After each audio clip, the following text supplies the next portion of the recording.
नमस्कार। पंजाब केसरी राजस्थान आप देख रहे हैं और मैं हूं आपके साथ इशिका जैन। इस नए साल में यदि देश की राजनीति में एक मुद्दा सबसे ज्यादा चर्चा में रहने वाला है, जिस पर सबसे ज्यादा सियासत गरमाने वाली है, तो वो है वन नेशन वन इलेक्शन का मुद्दा। आप देखिए कि वन नेशन वन इलेक्शन के बिल को मंजूरी मिल चुकी है और इसके साथ ही 8 जनवरी 2025 को वन नेशन वन इलेक्शन को लेकर जेपीसी अपनी पहली बैठक भी करने वाले हैं। मगर अब इसे लेकर के सियासत गर्म हो चुकी है। एक तरफ जहां भारतीय जनता पार्टी पुरजोर तरीके से इसे लागू करने की कोशिश कर रही है, तो वहीं तमाम जो विपक्षी दल है, फिर चाहे कांग्रेस हो या आम आदमी पार्टी, वो लगातार इसके विरोध में उतरे हुए हैं। आखिर वन नेशन वन इलेक्शन हमारे लिए जरूरी क्या है, या फिर इसे लागू करने में क्या कुछ चुनौतियां हैं, तमाम मुद्दों पर बातचीत करेंगे। और इसके लिए कांग्रेस से हमारे साथ राजकुमार मीणा और बीजेपी से हितेंद्र शर्मा आज हमारे साथ जुड़े हैं। आप दोनों का पंजाब केसरी पर स्वागत है। जी राजकुमार जी, सबसे पहले आपका रुख करना चाहूंगी, आखिर इतनी आपत्ति क्यों है वन नेशन वन इलेक्शन पर? आप देखिए ना कि जिस वक्त पंडित जवाहरलाल नेहरू जी की सरकार थी, उस समय भी यही पद्धति थी, वन नेशन वन इलेक्शन की, लगभग इसी पद्धति से चुनाव होते थे। तो फिर अब आपत्ति कैसी है? इसी का जी अगर उस पद्धति से इस देश में सही तरीके से अगर चुनाव होते थे तो कहीं ना कहीं उसमें ये रुकावट ना आती। और दूसरी आपत्ति, आप विपक्ष तो कर ही रही है निश्चित रूप से। जितनी भी विपक्षी पार्टियां गठबंधन में, इंडिया गठबंधन में जितनी भी ये कर ही रही है। जी। लेकिन एक चौंकाने वाली बात ये है कि जब लोकसभा के अंदर इनके हम्म। मत डलवाए जाते हैं तो इनके जो सहयोगी दल है वही उससे वॉकआउट कर जाते हैं, वही सदन में नहीं आते। तो इसमें हम्म। विपक्षी नहीं, जो जिन बेसाखियों के सहारे ये केंद्र में सत्ता में बैठे हैं ना, वो भी इसके पक्ष में नहीं है। इसी का सबसे बड़ी बात क्या आती है कि आप वन नेशन वन इलेक्शन, हम्म। आपने अभी तक जो अब तीसरी बार सरकार में जब आप बैठे हो और जी। अभी तक का आपका जो कार्यकाल रहा है, बहुत ही इस देश के लिए बहुत ही दुर्भाग्यपूर्ण आपका कार्यकाल रहा है। अब उस हम्म। कार्यकाल को किस आड़ में, क्योंकि जितने हम्म। भी सांप्रदायिकता के मुद्दे थे आपने भुना लिए, उन पे वोट ले लिए। अब जनता को किस प्रकार गुमराह करके फिर से नए दौर में लाया जाए। आप एक बात बताइए, आपने, मैं एक इस बात को फिर से रिपीट करूंगा कि जी। इनके ही सहयोगी दलों ने इनको वोट नहीं किया। हम्म। तो ये काफी चिंताकर सोचने का विषय है कि ये भारतीय जनता पार्टी को स्वयं को सोचना चाहिए कि पहले जो जो हमारे गठबंधन में है वही अगर हमें सपोर्ट नहीं कर रहे हैं तो निश्चित रूप से आप अंदाजा लगा लीजिए कि ये बिल क्या इस देश के लिए, इस देश की जनता के लिए, इस देश के जो क्षेत्रीय पार्टियां हैं उनके लिए सही होता तो निश्चित तौर पे इनके सहयोगी भी इनको मत देते। जी, क्या कहिएगा हितेंद्र जी? राजकुमार जी का कहना है कि पार्लियामेंट में एनडीए में जो घटक दल है वो ही भारतीय जनता पार्टी के साथ नहीं है, क्या कहिएगा? देखिए, पहले तो वन नेशन वन इलेक्शन पे मैं बाद में बोलना चाहूंगा। जो दो मुद्दे मेरे मित्र ने उठाए, मैं उनका जवाब देना चाहूंगा। पहला मुद्दा उठाया कि देश की जनता ने 3 बार हमें मौका दिया मगर हमने कुछ नहीं किया। तो ये देश के मतदाताओं के विवेक पे सवाल उठा रहे हैं कि मतदाता विवेकहीन मतदान कर रहे हैं, वो किसी को भी मतदान कर रहे हैं और सत्ता में ला रहे हैं। ये मतदाताओं पे सवाल ना उठा के मतदाताओं के लिए काम करे कांग्रेस, तो कहीं ना कहीं इनका कुछ भला होगा। दूसरा, इन्होंने गठबंधन के बारे में बात करी। हमारा जो गठबंधन है, एनडीए अलायंस, वो पूरी तरह से इंटेक्ट है, मजबूत है, और मजबूती से हम नरेंद्र मोदी जी के नेतृत्व में तीसरी बार काम कर रहे हैं। यहाँ हम्म। पे सार्वजनिक रूप से इंडिया गठबंधन में मांग उठाई जा रही है कि भाई कांग्रेस का नेतृत्व हमें स्वीकार नहीं है। वो तृणमूल भी मांग उठा रही है। आम आदमी पार्टी पूरी तरह से पुरजोर तरीके से कांग्रेस के खिलाफ में अपनी बात रख रही है। लालू यादव जी ने भी बोला है, अन्य अन्य दल भी बोलते जा रहे हैं। तो कांग्रेस के प्रति इंडिया गठबंधन में कोई भी प्रामाणिकता नहीं बची। इसलिए कांग्रेस को किसी भी मुद्दे पे और इंडिया गठबंधन की बात रखने का अधिकार नहीं है। अब रही बात वन नेशन वन इलेक्शन की, मुझे ये नहीं समझ में आ रहा कि कांग्रेस को इस पर आपत्ति क्या है। हम्म। वन नेशन वन इलेक्शन, हर चीज के लिए चुनाव हो रहा है, एक साथ चुनाव हो रहा है। मतदाता के पास विकल्प रहेंगे। स्टेट में जिसको चुनना है स्टेट में चुनेगा, सेंट्रल में जिसको चुनना है उसको सेंट्रल में चुनेगा। और देश के कितने संसाधन, समय और पैसा, अरबों खरबों रुपया जो बार बार चुनाव में लगता है, वो देश के लिए काम आएगा। मगर पता नहीं क्यों कांग्रेस के मित्र और कांग्रेस इस बारे में संजीदा होके राजनीति नहीं कर रही, वैसे कांग्रेस की देश में क्या प्रामाणिकता बची और क्या स्थिति बची ये कहने की जरूरत नहीं है। कांग्रेस को कोई भी गंभीरता से नहीं ले रहा, ना उनके साथी सहयोगी दल गंभीरता से ले रहे हैं, ना देश की जनता गंभीरता से ले रही है।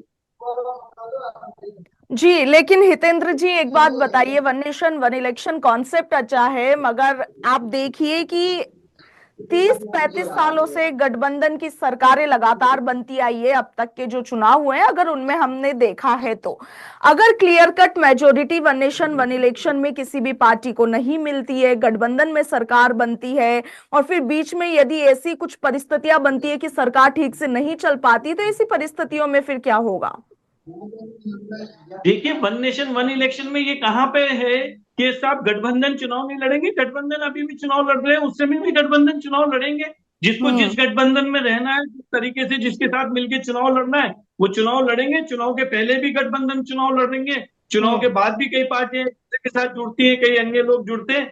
तो ये हम्म। चीजें तो अभी भी चल रही है, पहले भी चलेगी। इसका वन नेशन वन इलेक्शन से क्या लेना देना है? लेकिन हितेंद्र जी, जरूरी नहीं ना कि वो गठबंधन लास्ट तक 5 सालों तक बना ही रहे, बात ये है।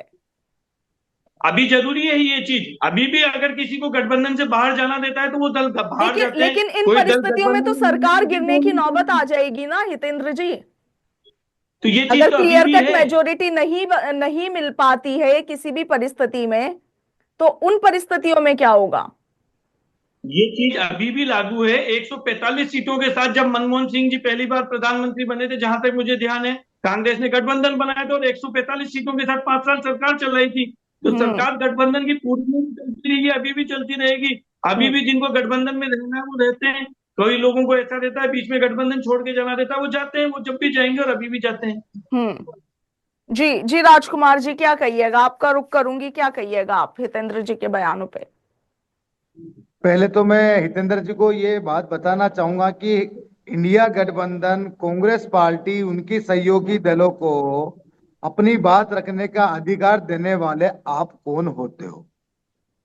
ये हिंदुस्तान है, हिंदुस्तान संविधान से चलता है और अभिव्यक्ति की आजादी हिंदुस्तान के रहने वाले हर एक व्यक्ति, चाहे वो किसी भी जाति, संप्रदाय, धर्म का हो, सबको है। दूसरी बात, मुझे कुछ 3 वर्ड याद आ रहे, 269। जब वन नेशन वन इलेक्शन के लिए वोट डले थे, जब किसी पार्टी जो अपने आप को कभी हा उल्ला करके बोलती थी 400 पार चाहिए, 400 पार चाहिए, संविधान बदलना है, और वन इलेक्शन का जब बिल आया लोकसभा में, तो बहुमत के आंकड़े से महाराज 272 से भी आप लोग नीचे थे। दूसरे की गिरेबा में झांकने से पहले खुद की बैसाखियां बचा लीजिए। बिहार में आपके चाचा आपको कबड्डी खिला रहे हैं, पता नहीं कब निकल लोगे। तो जो जनता ने किसको क्या मैंडेट दिया, क्या नहीं दिया, वो पूरा देश देख रहा है।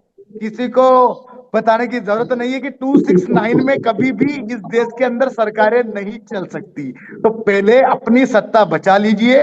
अगर आप इसी का जी देखिए कि सीधी सी बात है, अगर ये बिल, ये जिन क्षेत्रीय पार्टियों के सहारे सत्ता में है, अगर one nation one election bill आता है तो क्षेत्रीय पार्टियां इस देश के अंदर से समाप्त हो जाएगी। और उसी के साथ ये देश विभिन्नताओं का देश है। इस देश की जो भौगोलिक परिदृश्य है वो भाषाओं के आधार पर भी है, बहुत सारे राज्यों में धार्मिक आधार पर भी। और ये बना है कि द्रविड़ है, नॉर्थ ईस्ट है, नॉर्थ इंडिया है, सब अलग अलग अपने परिवेश में रहते और सबके अलग अलग मुद्दे और सबकी आवश्यकताएं अलग होती है। क्षेत्रीय पार्टियों ने हमेशा इस भूमिका, क्षेत्रीय पार्टियों इस देश के अंदर उत्पन्न ही क्यों हुई? अगर पूरे देश की बात एक मंच पर एक साथ सुनी जाती तो शायद इस देश के अंदर कहीं भी क्षेत्रीय पार्टियां नहीं बनती। जी। आज राजस्थान को देख लीजिए, आज राजकुमार रोत ने भी अगर भारतीय आदिवासी पार्टी बनाई है तो उनके आदिवासी जो उस विचारधारा से आते, शायद उनकी बात कांग्रेस ने ना सुनी हो या बीजेपी ने ना सुनी हो, तभी तो तीसरी तरफ रुख लिया है। तो ये जब वन नेशन वन इलेक्शन अगर बिल लाते हैं तो सबसे पहले इनके ही सहयोगी दल जो दो बैसाखियों के सहारे ये खड़े हैं, वो खुद खत्म हो जाएंगे। और इसी के कारण ये पूरे देश ने देखा है कि जब वहां वोटिंग हुई ना तो अल्पमत में आगे थे, उसके बाद इन्होंने जेपीसी को भेजा है। और आप देखिए, ये खर्चे जी। की बात कर रहे हैं। ईवीएम पूरे देश में एक साथ चुनाव कराने के लिए जितनी ईवीएम अभी है, इससे दोगुनी ईवीएम हमको खरीदनी पड़ेगी। आप देखिए इस देश का सेना, अगर पूरे देश में एक साथ चुनाव होता है तो हर, मैंने बोला ना विभिन्नताओं का देश है, हर स्टेट की अलग अलग अपनी परिस्थिति होती है। कहीं संवेदनशील स्टेट होता है जहाँ पे ज्यादा फोर्स लगानी पड़ती है, कहीं कम लगानी पड़ती है। तो ये क्या पूरे देश की सेना उसी में लगाएंगे? इतना सशस्त्र बल कहां से लाओगे? इतनी ईवीएम्स कहां से लाओगे? और जो ईवीएम्स अभी यूज आ रही है, इनकी डेडलाइन आ चुकी है, तो इसका मतलब ये पूरी तरीके से नया खाका तैयार करना चाह रहे हैं। और ये सबको नजर आ गया है, और इनकी मुस्कान से भी मुझे लग गया है कि 269 का घाव इनके मन में है। ये जी समझ रहे जितेंद्र हैं कि जी, हम क्या अभी किस कहिएगा कंडीशन में। जितेंद्र जी? बड़ी देर से मुस्कुरा रहे हैं, अभी बताइए। तक अभी तक ये नहीं समझ पा रहा कि ये क्षेत्रीय दल का राग अलाप रहे हैं। इससे क्षेत्रीय दलों में कहाँ कोई दिक्कत है? और कांग्रेस तो खुद एक क्षेत्रीय दल की श्रेणी में अरे आता जा क्षेत्रीय रहा है। दल में अगर दिक्कत नहीं होती ना तो आपके क्षेत्रीय दल आपको वोट देते। उन्होंने वोटिंग क्यों नहीं की? आप तो एक बात का अरे जवाब भाई, दे दीजिए, आप तो आपके खुद सहयोगी ही दल ने क्षेत्रीय दल की आपको वोट श्रेणी में क्यों नहीं आते जा रहे डाला? हैं इस राजकुमार बात का जी। जवाब तो दे दीजिए, इस बात से क्यों भग रहे हो? अरे आपको दीजिए इस ना, बात इस का देश की जनता जानना चाहती है कि भारतीय जनता पार्टी के सहयोगी दलों ने उनका समर्थन वन नेशन वन इलेक्शन पे क्यों नहीं किया। इस बात का जवाब दीजिए, क्यों भगते हो इस बात मैं से? सीधा सीधा डर जवाब लगता दे है रहा ना? हूँ, आप 269 सुनिए जवाब। नीचे आ गया ना चलो बहुमत के आंकड़े से, यही हकीकत है। अभी इस बात पे देखिए, जाके दूसरे पे से भग जाओगे। आप जी नीचे आ गए बोलने ना दीजिए महाराज, यही राजकुमार जी, हकीकत जितेंद्र है। जी अपनी बात रखना चाह रहे हैं, उन्हें बोलने दीजिए। जी जितेंद्र जी। हाँ, भाई जवाब दे रहे हैं, आप जवाब सुनना नहीं चाहते, इसीलिए देश की जनता आपकी बात नहीं सुन रही। कांग्रेस अपनी गंभीरता खो चुकी है। अभी अपने स्टेट के चुनाव में कांग्रेस 4 या 5 जगह तीसरे नंबर पे रही है। आपको देखना चाहिए कि आपके ऊपर विश्वास नहीं रहा जनता का। आपकी खुद की जीती हुई 5 सीटों में से एक सीट बचा पाए हो बहुत मुश्किल से, 2200 2000 वोटों से। आप लोग सोचिए कि आप कहां खड़े हुए हैं। देश और प्रदेश की जनता ने आपको किस गंभीरता से लिया है। आपकी स्थिति क्षेत्रीय दलों से भी बुरी हो चुकी है।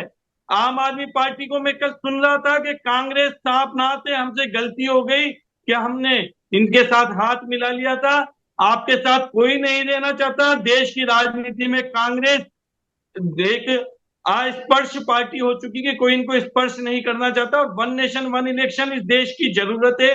देश के संसाधनों को बचाने के लिए, देश की राजनीति में एक रूपता एकजुटता लाने के लिए, देश की अर्थव्यवस्था को मजबूत करने के लिए वन नेशन वन इलेक्शन जरूरी है। इससे कहीं किसी क्षेत्रीय दल को खतरा नहीं है। सब अपने अपना चुनाव लड़ेंगे। जिनको स्टेट का चुनाव लड़ना है वो आज भी अपनी स्टेट में चुनाव लड़ते हैं, पार्लियामेंट का भी चुनाव लड़ते हैं और लोकल चुनाव भी लड़ते हैं। तो सबको अपना अपना चुनाव लड़ने का अधिकार है। सब गठबंधन भी चुनाव लड़ेंगे और जिनको इंडिविजुअल चुनाव लड़ना है वो भी चुनाव लड़ेंगे। वन नेशन वन इलेक्शन देश में बहुत पहले आ जाना चाहिए था। कांग्रेस के समय में भी इसके प्रयास हुए थे मगर गंभीर प्रयास नहीं हुए। हम लोग गंभीरता से इसको लाके आना चाहते हैं और मोदी जी दृढ़ इच्छा शक्ति से इस बिल को लेके आएंगे। आप तय मानिए, वन नेशन वन इलेक्शन इस देश के हित में है। और कांग्रेस प्रामाणिकता पूरी तरह खो चुकी है, गठबंधन में भी और जनता में भी। हम पे ये आरोप लगाने 400 पार 400 पार। जब हम एग्जाम देने जाते हैं बोर्ड एग्जाम में, हम लोग प्रयास करते हैं कि 95 लाएंगे 99 लाएंगे, हमारे 80 पे भी रह जाता है, कोई 75 पे रह जाता है, कोई 85 पे रह जाता है। हमें वो बच्चा क्वेश्चन नहीं कर सकता जो 3 बार में भी बाइक रेस पास होता है। नेता प्रतिपक्ष भी तीसरी बार जाके बनता है इनका। और हमारी अभी जितनी सीटें 240, इनकी तीनों बार की मिला लोगे तब भी उतनी सीट नहीं हो रही। तो हम पे आरोप लगाने से पहले अपनी स्थिति का आकलन करेंगे। जी राजकुमार जी। इसी का जी स्थिति का आकलन में फिर उसी बात पे आना चाहूंगा। इन्होंने बोला कि कांग्रेस क्षेत्रीय पार्टियों से भी बुरी है। भैया किस क्षेत्रीय पार्टी के पास 100 सीटें है बताइए? आपको ध्यान हो तो मुझे भी पता चल जाएगा, शायद मैं कुछ चुक रहा हूं। आप भूल चुके हो कि कांग्रेस ये राष्ट्रीय पार्टी है और आपसे पहले की पार्टी है, और उससे पहले इस देश को आजादी दिलाने वाली पार्टी है। आप लोगों की तरफ मुखबरी करके पेंशन खाने वाली पार्टी नहीं है। कांग्रेस ने इस देश के लिए अपनी शहीद हुए हैं, कांग्रेस के साथियों ने इस देश के लिए जान दी है, कांग्रेस के साथियों ने इस देश को स्वतंत्र कराने के लिए जेलों में गए। अरे आप लोगों ने क्या किया? मुखबरी की, कांग्रेस पेंशन ने इस खाई, देश के और टुकड़े वही करने चीज के अभी इससे तक भी चले बात आ रहे रखो। हो। और ये अरे तय भाई है, भाई ये राजकुमार तय जी, है। आप देख अरे भाई लीजिए, राजकुमार आप जी, देख इससे लीजिए, भी बात रखो कि आप देख कांग्रेस ने लीजिए देश के टुकड़े कैसे 269, कराए ये थे। घाव अभी भरा नहीं है। ये घाव नेहरू भरा जी को नहीं है प्रधानमंत्री, 269 नेहरू जी का। को और ये प्रधानमंत्री तय बनाने के लिए मानिए, विदेशी नीतीश बनाए कुमार गए जी थे, बहुत उसमें ही भी जल्दी कांग्रेस आपको इस के सत्ता इतिहास से में ये भी बेदखल शामिल है। करने वाले हैं। क्योंकि आपके नीतीश कांग्रेस के चाचा इतिहास आपकी में बात किसी समझ किसान चुके ने हैं। दिल से टुकड़े किए तो बोलते कांग्रेस थे। बहुत ही जल्दी बोलेंगे, अरे हमारे गठबंधन ने हमारे साथ ऐसा करे। वो दिन ज्यादा दूर नहीं है, वो बहुत जल्दी आने वाले हैं। ये आपके पास जेपीसी का। और एक बात और इसी का जी, देखिए भारतीय जनता पार्टी जितने भी विधेयक इस देश के अंदर लेके आई है, क्या हाल हुआ इस देश का। 3 काले कानून लेके आए थे, साल भर धरना चला, 700 किसान शहीद हो गए। कौन जिम्मेदार है? इस देश के किसानों को अपने ही देश में इन लोगों ने आतंकवादियों जैसा सलूक किया, उन पे गोलियां बरसाई, उन पे लाठियां बरसाई। लेकिन इनके द्वारा लाया हुआ राजकुमार जी, एक हम भी वन विधेयक नेशन में वन इलेक्शन पर बात कर इस रहे हैं देश को जी। सुनिए, विधेयक, ये बात विधेयक से जुड़ी हुई है, अलग नहीं है। हम्म। भारतीय जी, जनता पार्टी के जो लेकिन कारनामे उससे राजकुमार अलग जी, नहीं है। इसमें एक पॉइंट ये भी तो है कि आप देखिए कि यदि वन नेशन वन इलेक्शन लागू होता है और देश में उस तरीके से चुनाव होते हैं तो शायद राज्य सरकारों को काम करने के लिए ज्यादा समय मिलेगा। वरना आप ऐसे में देखिए कि विधानसभा इलेक्शन होता है, उसके बाद में लोकसभा चुनाव के लिए आचार संहिता लग जाती है, उसके बाद में अभी राजस्थान का एग्जाम्पल हम ले लेते हैं, उसके बाद में बाई इलेक्शन के लिए आचार संहिता लग जाती है, और उसके बाद में फिर ग्राम पंचायत और नगर निकायों के चुनावों के समय में बार बार इस तरीके से जो आचार संहिता लगती है, 1.5 से 2 साल सरकार का ऐसे ही निकल जाता है। तो काम करने का समय कम बचता है। वन नेशन वन इलेक्शन से सरकार को काम करने का समय ज्यादा मिलेगा। इसी का जी, कांग्रेस को भी इतना ही समय मिलता था। हम्म। कांग्रेस ने उसने हाई बड़े बड़ी सड़कें बनवाई, मेट्रो बनवाए, डैम बनवाए, बिजली घर बनवाए। ऐसा नहीं है कांग्रेस को इससे ज्यादा समय मिला हो। हम्म। लेकिन इन लोगों का सीधा सीधा फायदा है कि पूरी तरह से ये समझ चुके हैं कि जो धार्मिक सांप्रदायिकता का जो हिंदू मुसलमान करके हम लोग सत्ता में आए थे, वो लोग हमारा प्रोपोगंडा समझ चुके हैं। हमें किसी भी प्रकार से अपने पैर बचाने हैं, किसी भी प्रकार से। और ये तथ्य कि सबके सामने है। चाहे इनके प्रवक्ता है, किसी भी तरह से उस बात को बदल कर देख ले, कैसे भी कर ले। 269 बहुमत से नीचे, ये वास्तविक स्थिति है आपकी। हम तो सत्ता में नहीं है, हमें तो बिल्कुल घबराने की जरूरत भी नहीं है। हमसे तो कोई सहयोगी दल टूट के चले जाए तो वही जाइए, लेकिन आप खुद का चेहरा देख लीजिए, आप किस स्थिति में खड़े हुए हो, क्या हाल आपका बना हुआ चलिए है। हितेंद्र जी, चलिए, वन नेशन वन इलेक्शन एक अच्छा कदम जरूर हो सकता है भारतीय जनता पार्टी के हिसाब से, मगर इसमें तय बात यह भी है कि इसे लागू करने के लिए काफी सारी चुनौतियां हैं जिनका सामना आपको, हमें, हम सभी को करना पड़ेगा। उसे किस तरीके से देखते हैं? देखिए, पूरे जो विशेषज्ञ लोग हैं वो इस पे स्टडी करके इस बिल को लेके आए हैं। अब ये बिल जेपीसी में है और इसमें मंथन होगा, चिंतन होगा। कोई कमी है तो हम स्वागत करेंगे कि विपक्ष के दल आए, कोई कमी है तो बताएं। अगर अच्छी बात है तो उसको शामिल किया जाएगा, मगर वन नेशन वन इलेक्शन देश हित में है। जैसे हर चीज पे विरोध करने के लिए विरोध ना किया जाए। 370 हटाई गई थी, कांग्रेस पार्टी विरोध में आ गई। एक देश एक कानून होने में क्या दिक्कत थी, मगर इनको नहीं चाहिए था। वैसे एक देश एक इलेक्शन इस देश की वर्तमान में आवश्यकता है और सबको मिलकर इस दिशा में आगे बढ़ना चाहिए। इससे अच्छा एक देश एक चुनाव के विरोध करने की जगह इनको जनता के जनहित से जुड़े मुद्दे उठाने चाहिए। वो ये नहीं करते, फालतू चीजों में लगे रहते हैं, इसीलिए जनता के बीच में इनकी प्रामाणिकता समाप्त होती जा रही है। जी राजकुमार जी, क्या कहेंगे? मतलब हम, क्योंकि आपसे क्लोजिंग नोट ले रही हूँ, क्या कहेंगे वन नेशन वन इलेक्शन पर? क्या उचित लगता है और क्या प्रशासन सरकार से क्या कहेंगे? इसी का जी, one election, one nation one election पूरी तरीके से इस देश में, मैंने आपको बताया, पूरा विविधताओं का देश है। भौगोलिक परिस्थिति अलग है, हर व्यक्तियों की आवश्यकता है, राज्य की आवश्यकताएं अलग है। अगर निश्चित तौर पे इस देश के अंदर एक तरीके से पूरे देश की आवाज, उनकी आवश्यकताएं पूर्ति हो जाती, तो मैं फिर दोहरा रहा हूँ कि क्षेत्रीय पार्टियों का कभी उदय नहीं होता। वन नेशन वन इलेक्शन लाने से निश्चित रूप से जो क्षेत्रीय मुद्दे होते हैं वो पूरी तरह दब जाएंगे।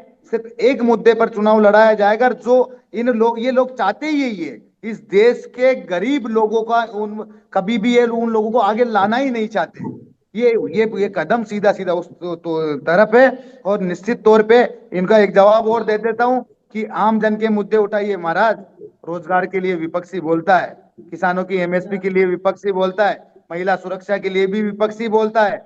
आप लोग जब विपक्ष उन बातों पे जाते हो तो आप लोग कहीं ना कहीं उस मुद्दे को भड़का के सदन में या तो सदन को बंद कर देते हो या कार्रवाई रोक देते हो या मुद्दे को बदल देते हो। जी चलिए, हितेंद्र जी, राजकुमार जी, हमारे साथ जुड़ने के लिए आप दोनों का बहुत बहुत शुक्रिया। और इस वक्त जो दर्शक हमारे साथ जुड़े हुए हैं उन्हें बता दें कि डिबेट का मुद्दा आज रहा है वन नेशन वन इलेक्शन।